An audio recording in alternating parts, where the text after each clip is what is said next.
on the rules, but game goes on. 2-0 for UST. Oh! Canino holding on to her neck.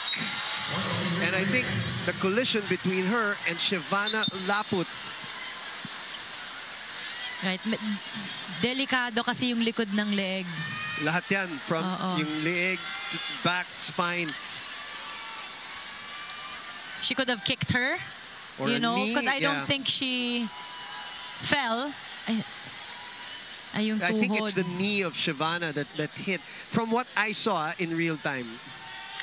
And the important thing dito is hindi mo munang galawin masyado. Correct. But Canino's standing up on her own. It's when she rolled here and the knee there. Yan, in the back of her head. Yeah. Yan.